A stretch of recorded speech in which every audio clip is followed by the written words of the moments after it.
Buenos días, hermanos. Qué privilegio de verdad terminar el año congregados para aprender más de su palabra, para adorarle.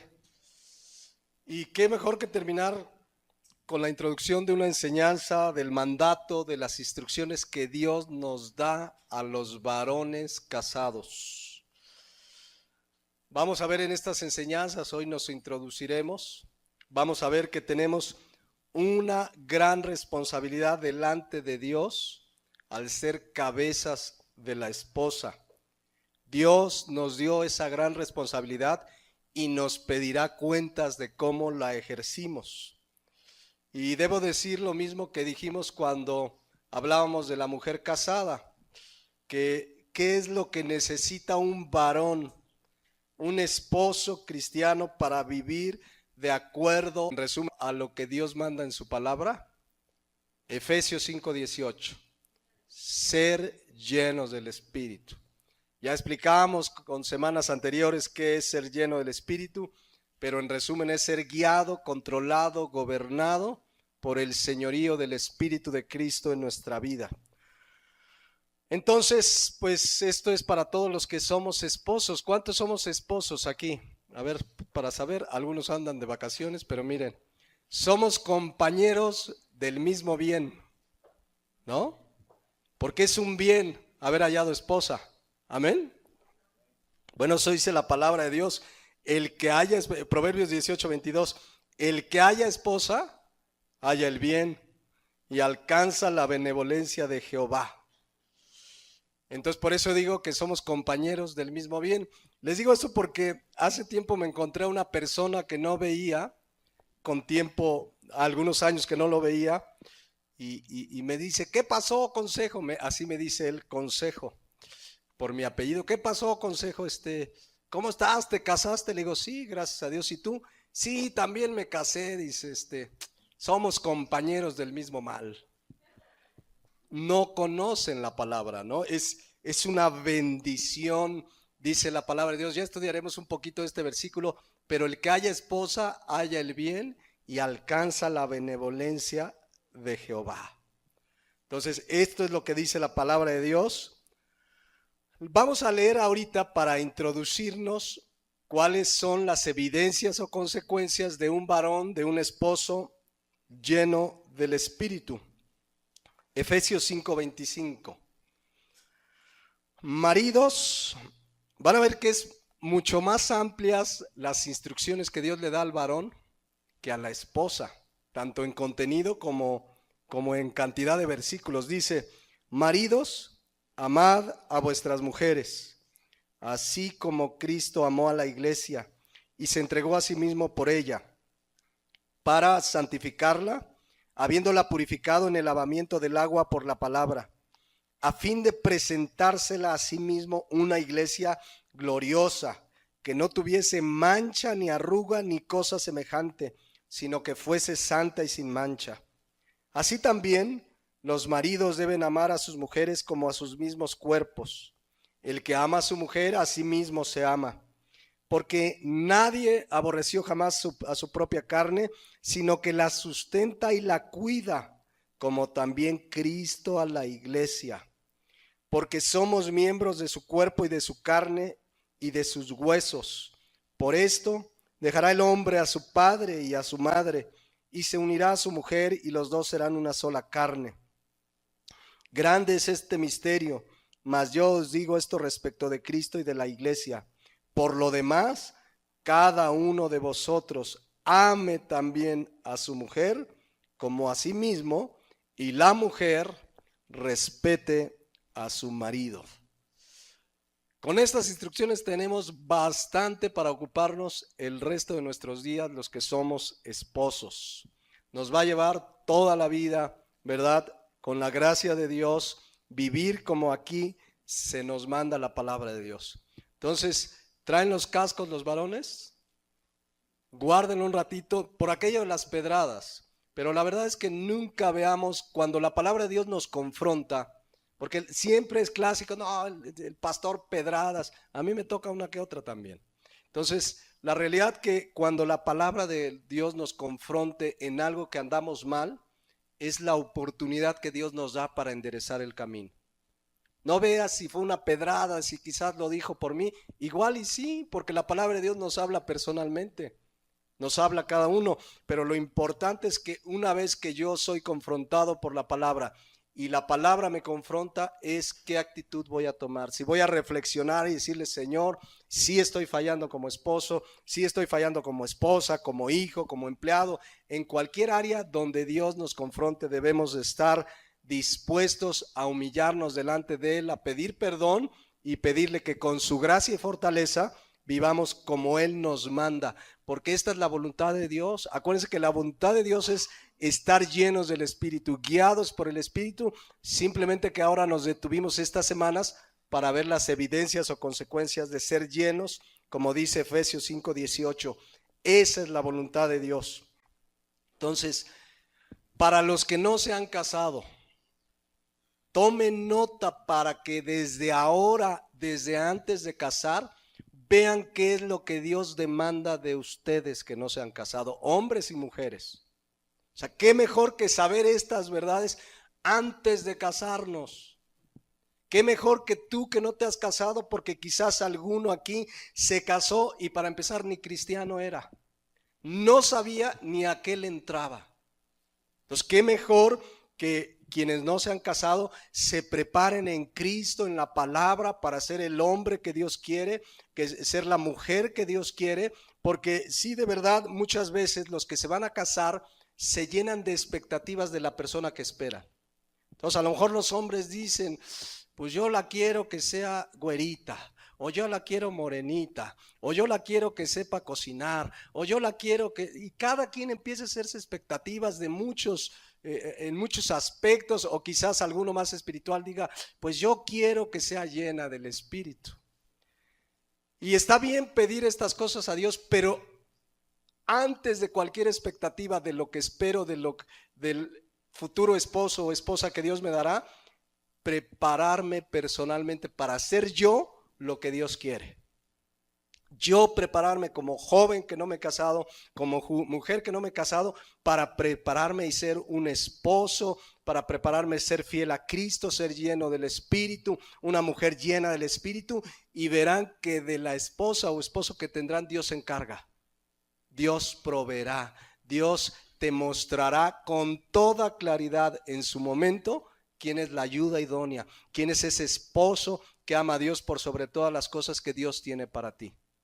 Porque si hay algo donde es verdaderamente pues algo muy triste, muy difícil de enfrentar en la vida, es tomar una decisión equivocada al elegir con quién casarme. La idea es que yo sea lleno del Espíritu, que viva en su palabra. Ni siquiera necesita estar uno buscando. Un día oí un predicador que le decía a los jóvenes, tengan novias, busquen, prueben hasta encontrar la que Dios quiere. No, prepárense en el Señor, sean fieles al Señor, sean íntegros y verán que Dios en su momento les mostrará con toda la claridad el esposo o la esposa que tiene para ustedes.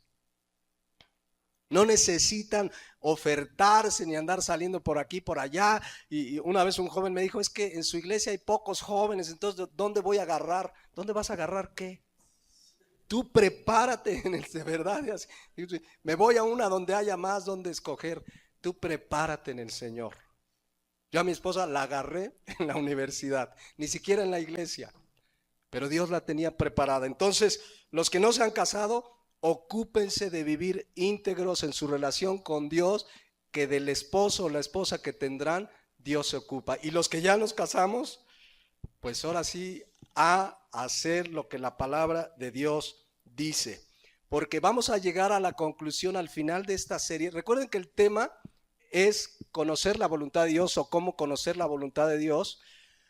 Y vimos que la primera voluntad de Dios es que seamos salvos, que procedamos al arrepentimiento. La segunda voluntad de Dios es que seamos llenos. Y aquí nos hemos detenido porque era importante entrar a todo esto. Pero una vez que estamos en la voluntad de Dios, tus decisiones y mis decisiones estarán perfectamente en la voluntad de Dios. Ya lo estaremos viendo mucho más adelante. Pero hoy vamos a entrar con esta introducción quizá no entremos de lleno a los versículos que acabamos de leer de Efesios 5:25, el casquito podemos guardarlo tantito, pero vamos a introducirnos, así como cuando empezamos con las evidencias de la mujer llena del Espíritu, vamos a introducirnos un poco más en temas del matrimonio, qué es lo que dice la Biblia, para después entender por qué el papel que Dios nos da y la gran responsabilidad que Dios nos da. A la luz de la Biblia, sabemos que las relaciones entre seres humanos son importantísimas. Todos los días nos relacionamos con familia, con amigos, con compañeros, entre hermanos en Cristo, con la propia familia. Y por eso cuando estudiamos los 10 mandamientos, ¿se acuerdan que los últimos 6 mandamientos que instruían nuestra relación con quién? Con el prójimo. Entonces es importantísimo, ¿verdad?, que nuestra vida sea un testimonio al relacionarnos con la familia, con el vecino, con el amigo, con el compañero. Pero a la luz de la Biblia, escuchen lo que voy a decir, a la luz de la Biblia, la relación más significativa, importante y trascendente es la relación entre un hombre y una mujer en el matrimonio. Esa es la relación más trascendente, más importante, es la de un hombre y una mujer en el santo estado del matrimonio. Tanto así que miren, estudiando 1 Pedro 3:7 me encontré con una verdad maravillosa. Fíjense cómo 1 Pedro 3:7 define al matrimonio. Oro que Dios les dé claramente este entendimiento. Yo lo estudié un poco más en el griego, pero creo que en el español lo vamos a apreciar. Fíjense lo que dice la palabra de Dios. Es Pedro que fue casado, fue un hombre casado, tenía suegra, el Señor fue sanada de una manera milagrosa. Dice, vosotros maridos, desde el versículo 1 está hablando del matrimonio y de los deberes conyugales. Vosotros maridos, igualmente vivid con ellas sabiamente, dando honor a la mujer como a vaso más frágil y como a coherederas de la gracia de la vida, para que nuestras oraciones no tengan estorbo. En otro momento estudiaremos todo el versículo, pero quiero llamarles la atención a esta frase que dice la palabra de Dios: coherederas de la gracia de la vida. Si entendemos bien el texto, todo lo que está hablando desde el versículo 1, la gracia de la vida aquí en este versículo no es la salvación misma ni la vida eterna, que por supuesto es una gracia de Dios. La gracia de la vida en la que la mujer es coheredera con el inspirado hombre es el matrimonio. En este pasaje nos deja ver Pedro, inspirado por el Espíritu Santo, que el matrimonio es la gracia de la vida, es un regalo, es un don, es una gracia que Dios le permitió al hombre y a la mujer. El matrimonio diseñado, instituido por Dios, es la gracia de la vida. Es un regalo. Dios diseñó. ¿Se acuerdan cuando está Adán creado y está solo? Dice Génesis 2:18. Fíjense lo que dice. Y dijo Jehová Dios: no es bueno que el hombre esté solo. Le haré ayuda idónea para él. Le haré. Dios en su gracia, ¿qué le dio a Adán? Una esposa, una mujer. Fue un regalo, es una gracia. E inmediatamente después en el 24 se establece el matrimonio. Dejará el hombre a su padre y a su madre y se unirá a su mujer y serán una sola carne. Pero el matrimonio, a la luz de la palabra de Dios, es una gracia. A la luz de la palabra de Dios es una gracia. Por eso leíamos Proverbios 18:22. Vean lo que dice: el que haya esposa, haya ¿qué? El bien. Y luego dice: y alcanza la benevolencia de Jehová. Dos cosas que dice este versículo que suceden cuando un varón haya esposa. Número uno, haya ¿qué? El bien. Y nada más déjenme decirles algunos de los significados de la palabra bien en el hebreo, que es top, T-O y B de bueno. Dice, en el original griego, el bien que hallamos al hallar esposa significa bien, cosas buenas, abundancia, alegría, beneficio, bienestar, bondad, contento, dicha, éxito, favor, feliz, gozar, gozo, gusto, misericordia, parecer, placer, prosperidad, rebosar, tesoro. Todo eso halla el varón que en los planes de Dios encuentra una esposa. Todo eso viene en ese regalo, en la gracia de la vida que Dios nos ha dado. Al entrar en el santo estado del matrimonio, hallamos el bien.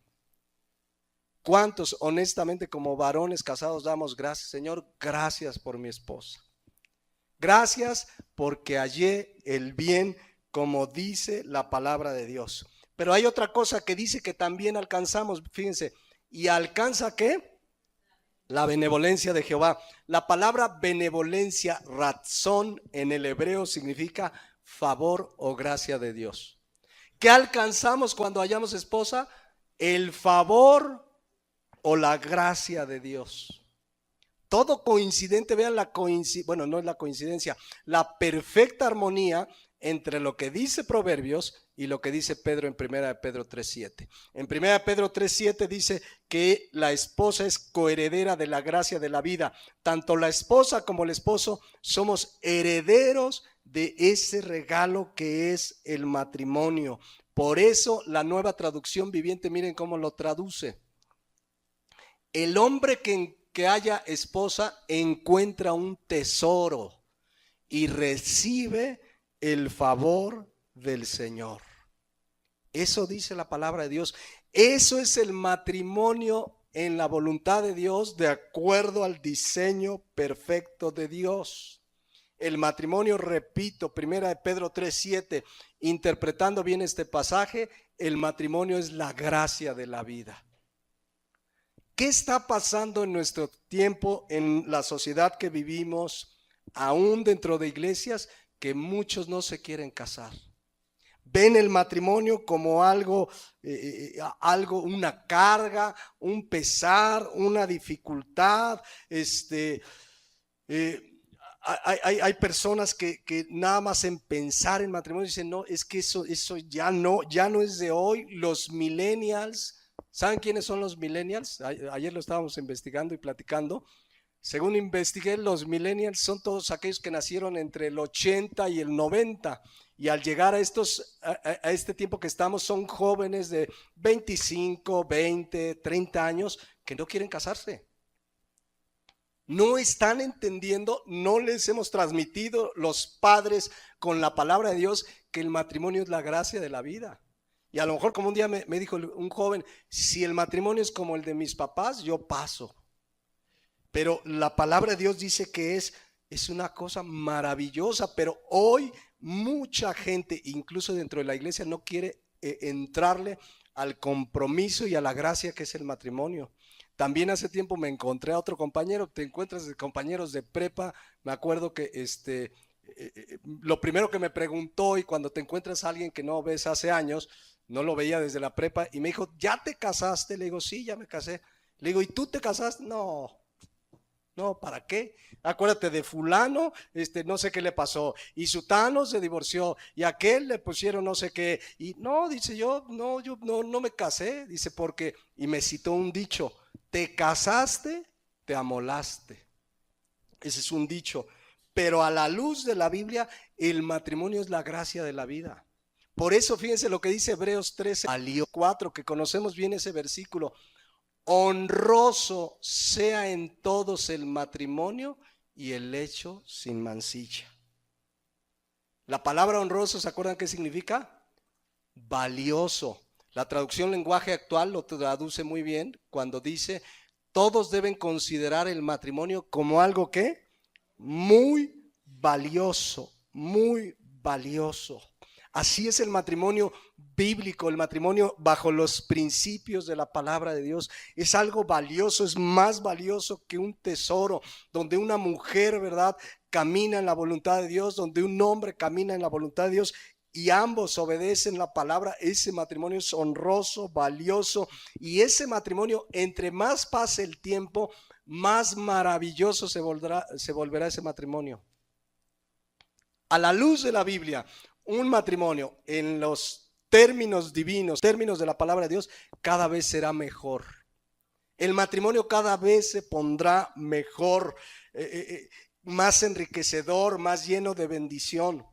Pero en la vida cotidiana te encuentras muchas veces lo contrario. Cristianos que dicen, no, antes estábamos mejor. No, es que antes mi esposo era así, es que antes mi esposa así me quería, es que antes, pero algo está pasando en ese matrimonio, no están viviendo llenos del Espíritu, porque a la luz de la Biblia cada vez debe ser más enriquecedor, porque es valioso, es muy valioso delante de Dios. Eso dice la palabra de Dios, ahí lo dice. Todos deben considerar el matrimonio como algo muy valioso. Hoy mucha gente dentro de las iglesias no quiere casarse. Viven en su egoísmo, no entienden que es algo maravilloso, que es la gracia de Dios. Y entre más ven que los matrimonios que le rodean, entre más pasan los años, más se van descomponiendo. Entonces dicen, si para eso le voy a entrar al matrimonio, mejor no me caso. Pero a la luz de la palabra de Dios, el matrimonio es la gracia de la vida. Un regalo que Dios nos dio. El matrimonio, el otro día había un personaje, pues no sé si era un psicólogo, terapeuta o no sé qué onda, pero decía que la institución del matrimonio ha fracasado. Y mis hermanos, la institución del matrimonio no ha fracasado. Los que han fracasado somos los seres humanos, los cristianos, porque también hay cristianos que se divorcian, que se separan. Los que hemos fracasado somos nosotros al no llevar el matrimonio como dice la palabra de Dios, al no seguir el orden y las instrucciones de la palabra de Dios. Pero el matrimonio no ha fracasado. Es la humanidad, la maldad, la que ya ha distorsionado todo, pero el matrimonio es la gracia de la vida. Por eso, ¿qué pasa cuando dos personas en un matrimonio empiezan los problemas, las aflicciones? ¿Qué salida quieren darle? El divorcio, que no sé qué, que no nos entendemos y se divorcian. Y hay divorcios dentro de la iglesia cristiana. Hace unas semanas yo les cité una estadística en Estados Unidos, pero yo creo que en México estamos igual o peor. Pero esa estadística decía que hace 50 años, hace una generación, de 500 matrimonios cristianos se divorciaban 1 o 2. Y hoy día, o datos del 2010, 2011, de cada 100 matrimonios se están divorciando 30 dentro de la iglesia cristiana, dentro de personas que se dicen cristianas. ¿Por qué? Porque uno de los dos o las dos partes no están viviendo bajo los principios divinos. No están viviendo en la voluntad de Dios, no están viviendo llenos de el Espíritu, llenos del Espíritu, guiados por el Espíritu. El divorcio es una situación, es una solución apartada de la palabra de Dios. Ya hemos estudiado cuál es la única causal, pero un matrimonio en la voluntad de Dios vivirá cada vez lleno, pleno, satisfecho. Pero ¿saben qué? Que la maldad del ser humano ha hecho que el amor se enfríe. El amor en general, aún, escuchen, se está enfriando, incluso o acabando el mínimo afecto natural que debemos de tener. Fíjense lo que dice la Escritura. En 2 Timoteo 3, Pablo está aludiendo a las características del ser humano en los últimos tiempos. Pero escuchen, sobre todo de aquellos que tienen apariencia de piedad, que parece que están cerca de Dios. Fíjense lo que dicen, y les voy a llamar la atención en un versículo que habla de esto del afecto natural. Dice 2 Timoteo 3:1. También debes saber esto, que en los postreros días, ¿cuáles son los postreros días? Los que estamos viviendo. Vendrán tiempos peligrosos, porque habrá hombres amadores de sí mismos, avaros, vanagloriosos, soberbios, blasfemos, desobedientes a los padres, ingratos, versículo 3, sin afecto natural, implacables, calumniadores, intemperantes, crueles, aborrecedores de lo bueno, traidores, impetuosos, infatuados, amadores de los deleites más que de Dios. Versículo 5, esto es lo grave, que tendrán ¿qué? Apariencia de piedad. La palabra piedad significa vivir cerca de Dios. tienen apariencia de piedad, de que viven cerca de Dios, pero son todo lo que hemos leído y dice la palabra de Dios, negarán la eficacia de ella, a esto se evita. ¿Y qué va a pasar en los siguientes meses y años? ¿Esto va a mejorar? Versículo 13. Si alguien cree que esto va a mejorar, dice versículo 13, mas los malos hombres y los engañadores irán ¿qué? De mal en peor, engañando y siendo engañados. Las cosas no van a mejorar porque la maldad va a seguir peor. Yo quisiera pararme aquí, y decirles, hermanos, el próximo año no saben, viene lo mejor, ustedes viene un avivamiento, viene lo mejor a esta tierra y prosperidad y feliz Navidad y prosperidad, y hacer todo un show aquí. Pero a la luz de la Biblia todo se va a poner peor. Todo absolutamente. Nosotros sus hijos, gloria a Dios que lo tenemos a Él, que nos da su paz, que nos da su protección, que nos da su bendición, que Él estará con nosotros todos los días hasta el fin del mundo, dice Mateo 28:20. O sea, nosotros gozamos de las bendiciones en Él, pero las cosas se van a poner peor. Ahí lo dice, ¿no? Los malos hombres seguirán de mal en peor. Pero fíjense lo que dice 2 de Timoteo 3:3, porque me encontré esto muy interesante en el griego. Una de las características de los últimos tiempos es que los hombres estarán, dice ahí, sin afecto, ¿qué? Natural. Y es bien interesante cuando uno estudia esta palabra del griego astorgos, se puede traducir, escuchen, de corazón duro, falto de afecto, falto de cariño, especialmente hacia la familia. Qué interesante esta definición. Donde va a comenzar a haber la falta de afecto es en la familia. Y habla del afecto natural, es el mínimo afecto, porque al haber sido hechos a la imagen de nuestro Dios, tenemos el afecto natural. Bueno, el afecto natural en la familia dice que en los últimos tiempos los hombres serán sin afecto natural. Comenzando ¿por dónde? Por la familia. Por eso ves esposos que se separan, que se odian, padres contra hijos, entre parientes. Y fíjense, si así está la familia, ¿cómo estará hacia afuera?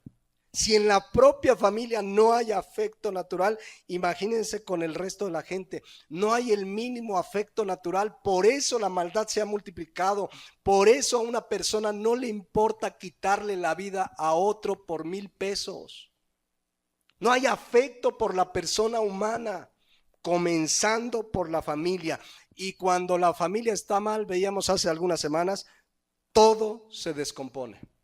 La sociedad, si las familias de una sociedad están mal, esa sociedad va a estar mal. Y las familias de nuestra sociedad están mal, apartadas de Dios, la maldad, sin afecto natural. Y Satanás es un instrumento que sabe que si ataca a las familias, tendrá éxito en la destrucción de la sociedad. Él viene a matar, a robar y destruir. Y uno de sus objetivos son las familias. Y uno de sus objetivos son los matrimonios. Por eso estamos viendo aún matrimonios cristianos divorciados, pastores divorciados y lo peor del caso que además de divorciados quieren seguir al frente en el púlpito, etcétera, etcétera. Pero ese no era el diseño de Dios. El diseño de Dios es que el matrimonio fuera una bendición, es la gracia de la vida, es el estado pleno del hombre y de la mujer, el matrimonio. Por eso cuando Dios le da el regalo de una mujer, de una esposa a Adán, miren lo que expresó, Génesis 2:22. Y de la costilla que Jehová Dios tomó del hombre, hizo una mujer y la trajo al hombre, fue un regalo de Dios.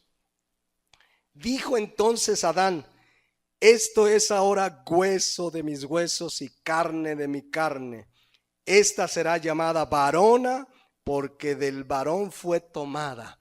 Pero cuando yo leí en el griego, regresamos al versículo anterior, cuando yo estaba leyendo en el hebreo este texto expresa a Adán un gozo, un deleite, una gratitud. O sea, cuando vio a la mujer, Esta expresión, cuando dices hueso de mis huesos, carne de mi carne, en el hebreo es una expresión de gozo absoluto. Estaba gozoso, es una expresión de gratitud, es una expresión de alegría cuando ve a su esposa. Ese es el diseño del matrimonio, era un deleite, un gozo. Ya tenía una esposa. Adán no le vio defecto, ni hubo queja, ni dijo, a ver, esta no me gusta, porque no le dio a escoger. ¿No? Ahí sí nada tuvo que ver, él se la trajo, pero ¿saben qué? Había una pureza en sus vidas total. Tanto que dice el versículo 25 que ambos estaban desnudos, Adán y su mujer, y no se avergonzaban. Esta expresión habla que había una pureza total en esa relación.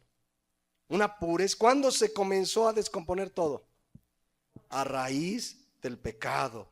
Al raíz del pecado, pero había una pureza antes de la caída. La relación era pura. Nunca vemos que Eva se haya quejado de que Adán era la cabeza, o Adán se haya quejado de que pues la quería morenita o más altita, o que sepa cocinar. Yo no sé si sabía cocinar o no Eva, pero no vemos hasta antes de la caída ninguna queja del varón por la esposa, ni viceversa.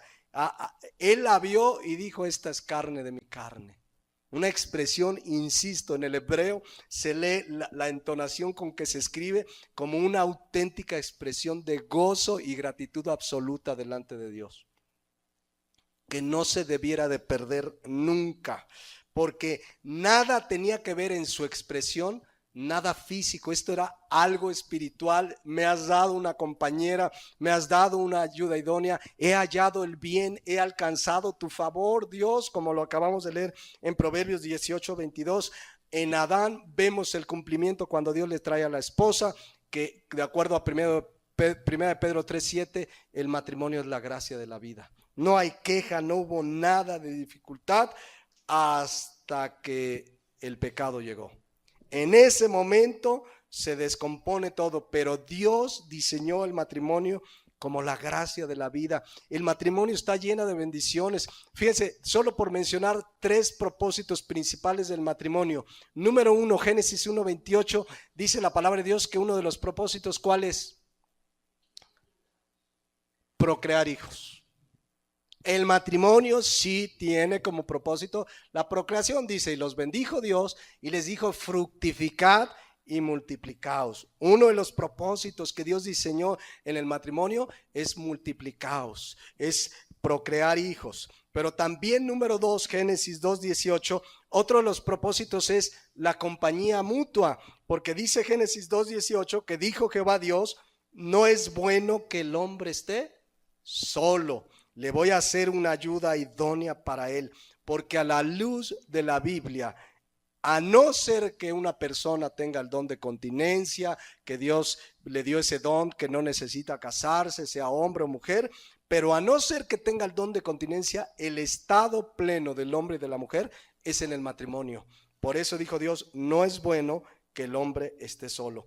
Pero también número 3, otro de los propósitos del matrimonio es la satisfacción y el placer sexual dentro del matrimonio. La Biblia dice en 1 Corintios 7:3, el marido cumpla con la mujer el deber conyugal y asimismo la mujer con el marido. La mujer no tiene potestad sobre su propio cuerpo, sino el marido, ni tampoco tiene el marido potestad sobre su propio cuerpo, sino la mujer. No se nieguen el uno al otro, a no ser por algún tiempo de mutuo consentimiento para ocuparse sosegadamente en la oración y vuélvanse a juntarse en uno para que no os tiente Satanás a causa de vuestra incontinencia. Y acabamos de leer Hebreos 13:4. Miren qué definición tan maravillosa del matrimonio y de la relación marital, de la relación sexual dentro del matrimonio. Esto lo dice la Biblia. A veces oímos sexual o sexo y yo veo que algunos hacen caras de qué nos va a hablar el pastor. El sexo dentro del matrimonio es algo puro, limpio. Debemos hablar con nuestros hijos estos temas porque en las escuelas se los están torciendo estos temas. A veces decimos, es que está muy chiquito, ¿tú crees? Ahí en la primaria no sabes la influencia que tienen de niños, de maestros que le están presentando el sexo de manera distorsionada. Qué mejor que como padres desde pequeños, mira, esto es así bíblicamente. Y miren lo que bíblicamente dice aquí: honrosos sean todos, dos cosas son honrosas, valiosas. ¿Cuáles son? El matrimonio, no tenemos duda de que es el matrimonio. ¿Y qué otra cosa es honrosa y valiosa? Porque es la misma calificativo. El lecho sin mancilla. Sin mancilla significa puro. Y la palabra lecho, ya lo hemos estudiado, es la palabra griega tes. Y significa, o de ahí viene la palabra coito, y no es más que la relación sexual. Entonces dice la Biblia, ven lo que dice la Biblia: valioso sea en todo el matrimonio y la relación sexual sin mancilla. Dentro del matrimonio es algo valioso, es algo limpio, es algo puro. Los que lo vemos mal y nada más oímos sexo y malinterpretamos, somos los seres humanos, pero es algo puro y limpio. ¿Dónde? Dentro del matrimonio exclusivamente. Es algo valioso, de grande estima, porque Dios lo diseñó. Es la gracia de la vida, el matrimonio, y ambas cosas son de grande estima delante de Dios. ¿Dónde se descompuso todo? A raíz del pecado. Cuando Adán y Eva pecan, a raíz de ahí se descompuso todo, comenzando por la familia. Todo se descompuso. Ya vimos en Génesis 3:16, una de las consecuencias es que la mujer quiere ocupar el lugar del varón. Otra de las consecuencias es que el varón quiere enseñorearse, gobernar de una manera tirana, pero todo se descompuso a raíz del pecado. Y se descompuso la familia y se descompuso absolutamente todo. Por eso, a raíz del pecado, siempre ha habido la lucha de hombres contra mujeres, mujeres que quieren usurpar el lugar del hombre, hombres que las tratan como machos mexicanos, con tiranía, que creen que son sus dueños, que pueden hacer lo que ellas quieran. Siempre a lo largo de la historia, a raíz de la caída, se distorsionó todo. Generalmente, escuchen lo que voy a decir, generalmente la que ha llevado las de perder es la mujer. Generalmente. Pero hay casos a la inversa. Les digo, aquí en México hay ya instituciones gubernamentales que defienden a la mujer por la violencia intrafamiliar. Una mujer, ¿verdad?, que sufre violencia intrafamiliar, defiende por el hombre, va a estas instituciones de la mujer y la defienden. Pero ¿cómo estará la cosa que ya hay instituciones que defienden también al hombre de violencia intrafamiliar? ¿De dónde se descompuso todo? A raíz del pecado. ¿Cómo estará la cosa que el mismo Talmud, el Talmud eran una serie de interpretaciones, normas y tradiciones que los rabinos habían hecho de las escrituras? Y en el Talmud decía que la mujer no tenía derechos. En el Talmud decía, es más, ¿saben qué decía? Que el hombre se podía divorciar por cualquier cosa. Así enseña el Talmud. Si un hombre llegaba con el rabino, ¿sabe qué, rabino? A mi esposa se le queman los frijoles. ¿Quieres divorciar? Sí, pues órale. Y le daban carta de divorcio. Es que a mi esposa no sabe, la pasta de dientes no tapa. Pues ¿quieres divorciarte? Se divorciaba. Cristo aludió a ese caso. Miren, Mateo 19:3, ese caso lo trató Cristo.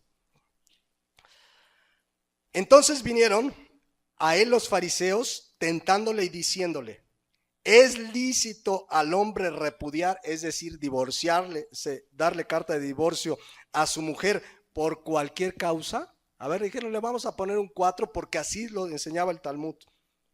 Y dice el versículo 4, él respondiendo les dijo: ¿no habéis leído que él los hizo al principio, varón y hembra los hizo? Y dijo: por esto dejará el hombre a su padre y a su madre y se unirá a su mujer y los dos serán una sola carne. Así que no son ya más dos, sino una sola carne. Por tanto, les dice a ellos que decían que se podía divorciar por cualquier causa: lo que Dios juntó no lo separe el hombre. Le dijeron: ¿por qué pues mandó Moisés dar carta de divorcio y repudiarla? Él les dijo: por la dureza de vuestro corazón, Moisés permitió repudiar a vuestras mujeres, mas al principio no fue así. Y yo os digo que cualquiera que repudie, que se divorcie pues de su mujer, salvo por causa de ¿qué? De fornicación, y se casa con otra, adultera, y el que se casa con la repudiada, adultera. Esa era la única causal. Pero ¿cómo estaría la cosa? Que miren la respuesta de los discípulos, versículo 10. Le dijeron sus discípulos, si es así la condición del hombre con su mujer, pues no conviene casarse. O sea, vean los discípulos, si no me puedo divorciar por cualquier causa, pues no conviene. Los discípulos, claro que con la obra de Cristo fueron transformados. Por eso vemos a Pedro, ¿verdad? Escribiendo 1 Pedro 3. Pedro que era casado, pero vean, si decían que solo nosotros somos machos mexicanos, miren estos. No, Señor Jesús, pues no conviene. Pero el Señor está enseñando. Bueno, hay un líder romano, Cato, que era un líder en aquellos tiempos, un poco antes de Cristo, pero fíjense lo que escribieron que podía ser un hombre. Escuchen. Si usted, le decían al varón, sorprende a su esposa en un acto de infidelidad, la puede matar sin un juicio. Pero si ella le sorprende a usted, más le vale a ella no atreverse a tocarle con un solo dedo. Ella no tiene derechos. ¿Cuándo se distorsionó todo esto? Desde el Génesis se perdió el afecto natural, se perdió la brújula porque se apartaron de las verdades y principios divinos. Miren, déjenme demostrarles con algunas citas muy rápidas. Como en Génesis, nada más en Génesis, no me voy a ir a toda la Biblia, no acabaríamos nunca.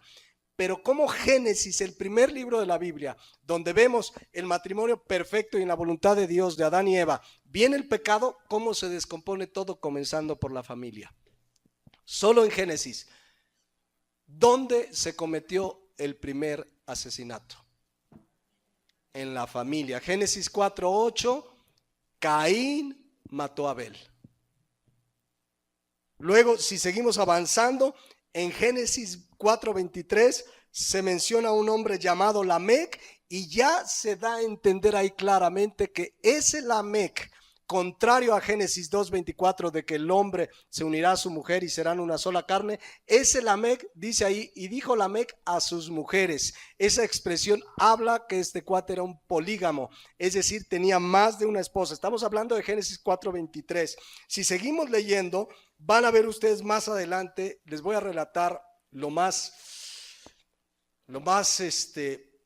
suave posible, pero si seguimos leyendo más adelante, en la vida de Noé hay un caso de inmoralidad sexual muy tremendo. Sucede que por lo menos su hijo tuvo pensamientos impuros con su padre.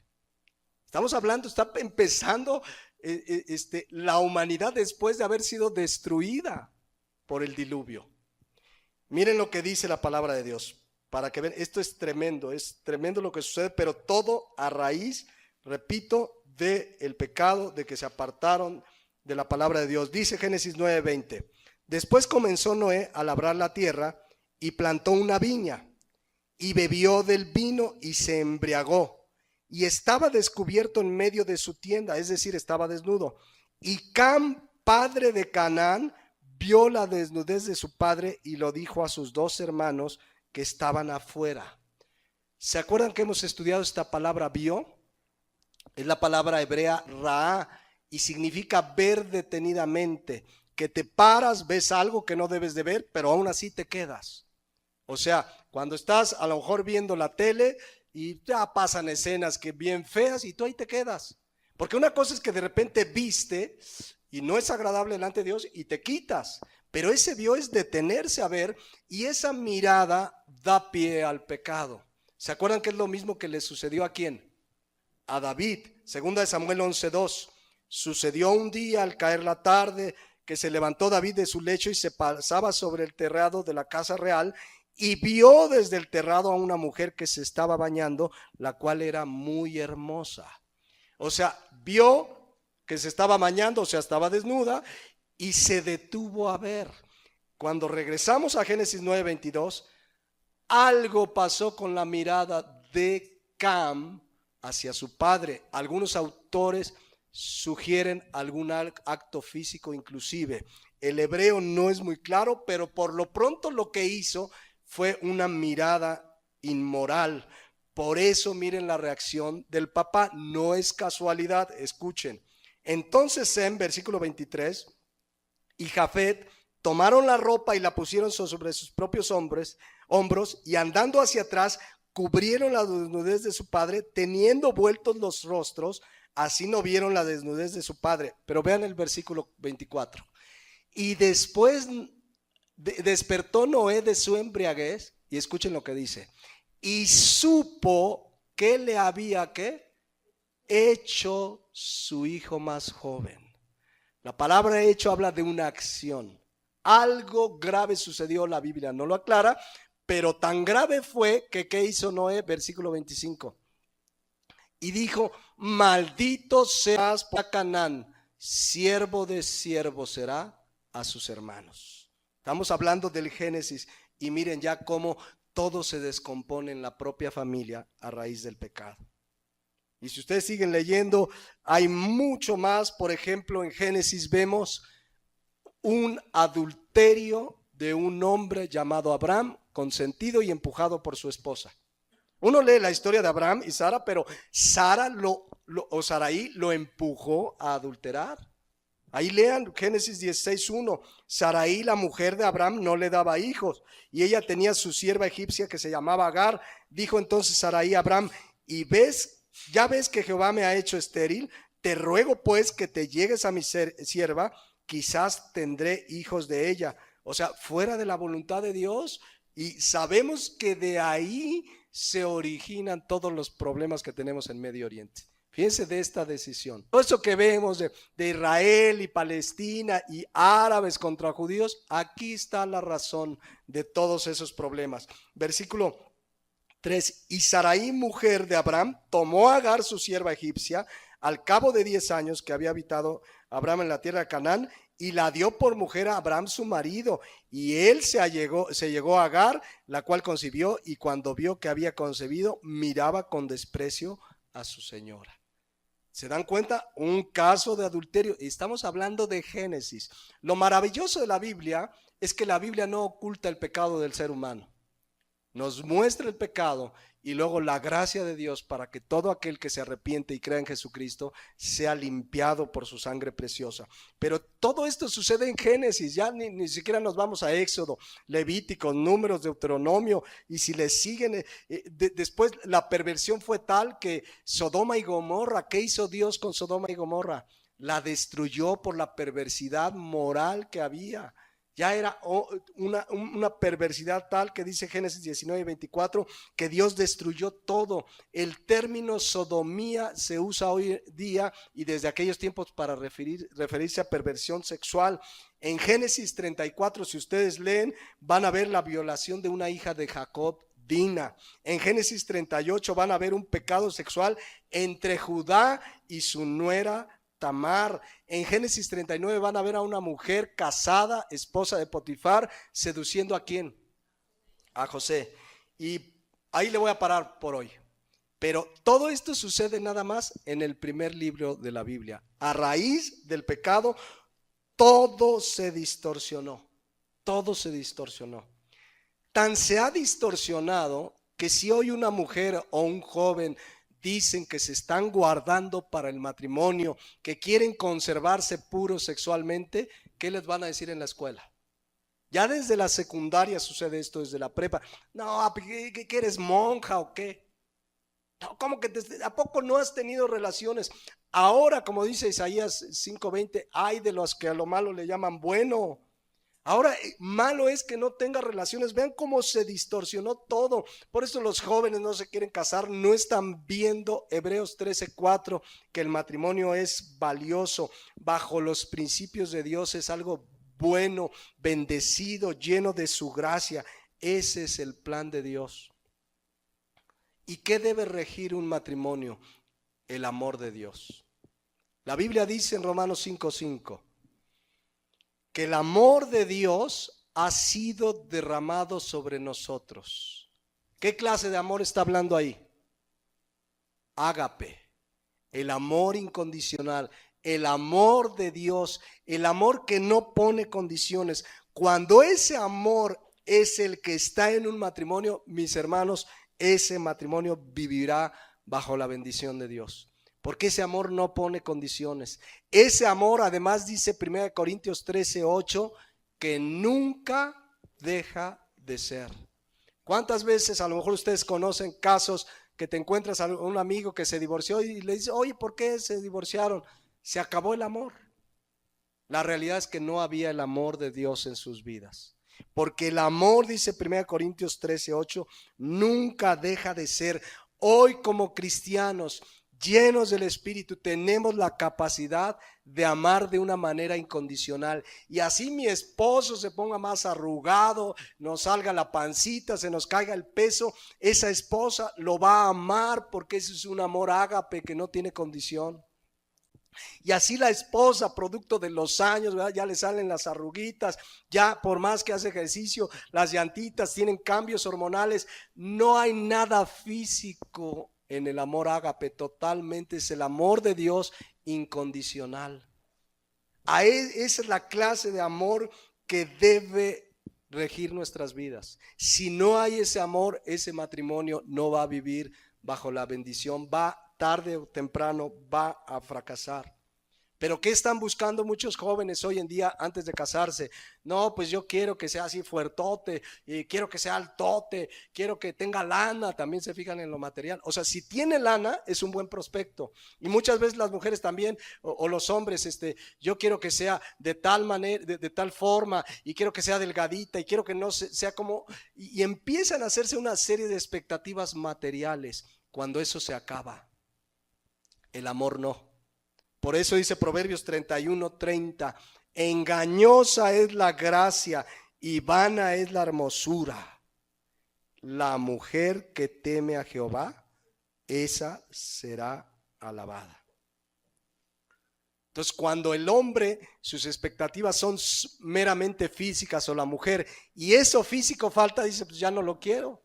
Por eso hombres dicen, ya no quiero mi esposa, y por eso nunca fundaron su matrimonio en el verdadero amor que nunca deja de ser, dice la palabra de Dios.